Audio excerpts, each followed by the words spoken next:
কোরবানির ঈদকে সামনে রেখে ময়মনসিংহ জেলায় এবছর প্রস্তুত করা হয় প্রায় ২.৫ লাখ পশু।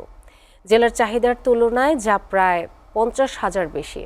শেষ মুহূর্তে পশুর পরিচর্যায় ব্যস্ত সময় পার করছেন খামারিরা। এ বিষয়ে বিস্তারিত জানাতে ময়মনসিংহ থেকে সরাসরি যুক্ত হচ্ছেন আমাদের সহকর্মী আওলাদ রুবেল। রুবেল, গরুর দাম নিয়ে খামারিরা কি বলছে, আর খামার পর্যবেক্ষণে প্রাণী সম্পদ অধিদপ্তর কোনো কার্যক্রম পরিচালনা করছে কি, বিস্তারিত জানাবেন। তামিমা, এই দীর্ঘ সময় একটি বছর প্রায় বিভিন্ন স্বপ্ন নিয়ে আশা নিয়ে খামারিরা তাদের গরু লালন পালন করেছেন, কোরবানির প্রস্তুতি করেছেন কোরবানির জন্য।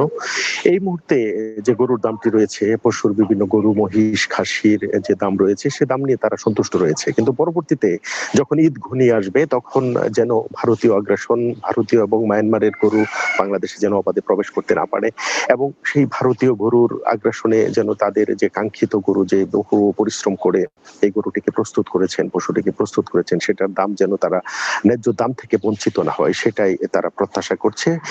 পাশাপাশি এখন গরুর দাম যেভাবে আছে, শেষ পর্যন্ত গরুর দামটি যেন এভাবেই থাকে, মূল্যটা স্বাভাবিক যদি থাকে, তাহলে তাদের এই ঈদে তাদের লোকসানের হাত থেকে তাদেরকে বাঁচতে হবে। বিশেষ করে গত তত্ত্বাবধায়ক সরকারের আমল থেকে শুরু করে এখন পর্যন্ত গোখাদ্যের দাম অনেক বেশি। বিশেষ করে প্রতি বস্তায় এখনো বেশি দাম দিয়ে, চড়া দাম দিয়ে তাদেরকে এই গোখাদ্য কিনতে হচ্ছে। পাশাপাশি যে ধরনের পশুর যে ওষুধ রয়েছে কোরবানির পশুর জন্য, তারা রোগ বেরোগ থেকে রক্ষা করার জন্য যে সমস্ত ওষুধ ব্যবহার করছেন, সেগুলোর দামও খুব চড়া, এবং শ্রমিক সংকট রয়েছে, শ্রমিকের মজুরি রয়েছে বেশি।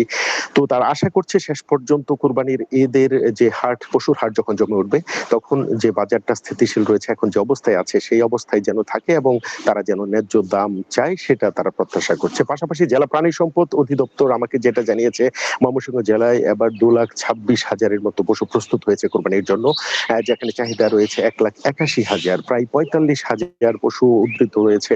এবং এই চাহিদার চেয়ে বেশি যে পশুগুলো রয়েছে, সেগুলো ঢাকা সহ বাংলাদেশের বিভিন্ন জায়গায় সেখানে বিক্রির জন্য খামারিরা তারা কাজ করছেন। এবং পাশাপাশি জেলা প্রাণী সম্পদ অধিদপ্তর এখানে খামারিদেরকে বিশেষভাবে প্রশিক্ষণ দিচ্ছেন, যেখানে তারা মনিটরিং করছেন প্রত্যেকটি খামারি যেন এখন স্টেরয়েড হরমোন যাতে গরু পশুর দেহে প্রবেশ করানো না হয়, মোটা তাজাকরণের জন্য যেন কোনো রকম ইনজেকশন ব্যবহার করা না হয়, সেদিকে তারা মনিটরিং করছেন। এবং বর্তমানে ময়মনসিংহ জেলায় কিছু খামারে খুরা রোগ দেখা দিয়েছে গরুর, এবং সেই খুরা রোগ নিয়ন্ত্রণে তারা বিভিন্নভাবে কাজ করছেন, এবং শেষ পর্যন্ত খামারিরা তাদের স্বপ্নের যে পশু, সেটা ন্যায্য দামে বিক্রি করবেন, এবং এবারের যে খামারিরা তাদের লাভের মুখ দেখবেন, সেটাই এখন ময়মনসিংহের খামারিরা প্রত্যাশা করছেন। তামিমা, এই ছিল আমার কাছে ময়মনসিংহ থেকে কোরবানির পশুর খামারের সর্বশেষ পরিস্থিতি। রুবেল, আপনাকে ধন্যবাদ।